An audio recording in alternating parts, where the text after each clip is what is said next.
Thank you very much. And welcome to Cats and Dogs here on Press TV with me, Len Topic. And this week, we're talking about bird watching, or more specifically, a fallen eagle. For decades, the American eagle has soared above the world, gazing down at nations, casting its ominous shadow on the ground below. But that's not necessarily how those looking up at it see it these days. They see a 250-year-old bird blundering around in the sky, looking for prey with its poor political eyesight, its blunt claws, and its ruffled feathers, and sinking ever lower for something to devour, only to discover that even after 2 decades of occupation, there's still no MacDonaldsin Kabul. That's absolutely true, by the way. Recently, Nancy Pelosi, that's the Speaker of the House of Representatives in Washington, sounded the alarm, stating, "American infrastructure should be second to none, yet our roads, bridges, and water systems are crumbling. Our electric grid is vulnerable to outages. Too many lack access to affordable high-speed internet." So are those all the problems? Well, no. Nancy used Twitter, so she could only use up to 280 letters, which is still 280 characters more than Twitter is giving Donald Trump, the old bird who's been banned from Twitter forever. Many thought the only thing crumbling in the US was their president, Joe Biden. But it's not just the president that's falling apart. The whole US is taking its lead from Sleepy Joe. And the failing infrastructure is just doing what the president does pretty much every time he holds a press conference, namely losing the plot. Apparently, the US electricity system now has more power outages than just about any other developed country, and even some less developed countries in the world. These problematic power cuts across the 50 states have created an emergency situation. Perhaps partly because of this, 200 Americans have lost their lives in some of the hottest days ever without electricity. Okay, there are different claims on the reasons behind these tragic deaths. Some say it has actually nothing to do with the record-breaking temperature and nothing to do with the power cuts, but they blame the lack of access to drinking water. And yes, the US water system dates back over a century, making it more prone to failure. And that can mean death from dehydration could become more common. But back to the US electrical grid, which really needed to be renovated by the year 2000. But President George W. Bush and his administration decided to renovate their military-industrial complex instead, so they could use their firepower to gently bring other nations' infrastructures down to the level of the United States with a bang. Next, Obama renovated sanctions against Iran. And then Trump renovated his relationship with social media so much that they imposed sanctions against him. Ironically, that means that he's got more in common with Iran than he has with America. But I digress. So while other nations like Japan are working on a new generation of appliances resistant to constant power cuts, America seems happy to just sit there in the dark. Some suggest they've done this because if Mexico or Canada invade at night, the invaders won't be able to see anything, and they'll just keep going through America until they get to, well, Canada and Mexico, where the lights are still on.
Since no less than 24% of schools are now in poor condition, American children now stare at the cracks in the ceiling instead of the teacher. I've been told the USA is doing all this to qualify for emergency aid from the third world. Now, that's fair enough. After all, the money that Washington has spent invading all those countries, surely they deserve something back. Or maybe it's a clever immigration solution. By making living conditions so bad, perhaps the US authorities hope to get American citizens to jump the border and seek a better life in Mexico or Venezuela. Hey, Mexico, you better finish that wall as fast as you can, boys. Meanwhile, the transit system in the US gets the lowest grade, a D-. The state of subways and stations means that for the average American, it's tough to take a bus to work or even to drive without falling into some pothole so big you find yourself journeying to the center of the earth instead of to your office. And did you know in America almost half the bridges are over 50 years old and many judged to be in pretty poor shape? They were built at a time before the social networks existed, so they couldn't even ban Trump back then. And even before people started to wonder if Colonel Sanders was actually a real person, which he was, by the way. Isn't that frightening? Not the Colonel Sanders thing. Isn't it frightening that the only country to send men to the moon can't even build new bridges to send its people to work? As for public transport, commuting in America is a Greek odyssey.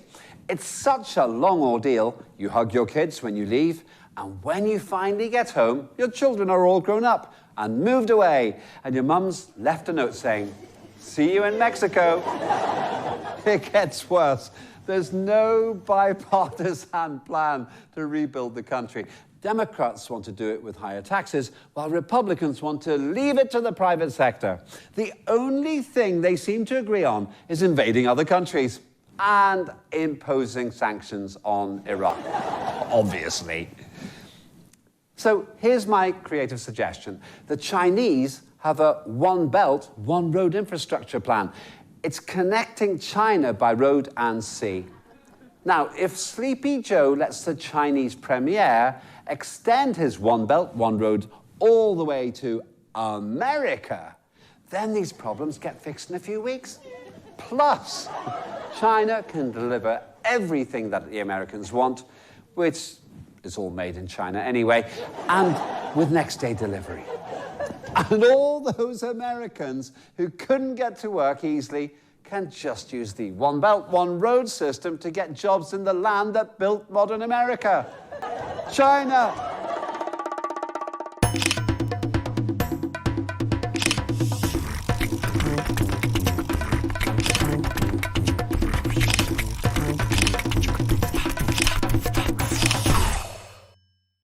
Now, they say a picture's worth 1,000 words, so let's have a look at some photos and see what infrastructure looks like in the American superpower.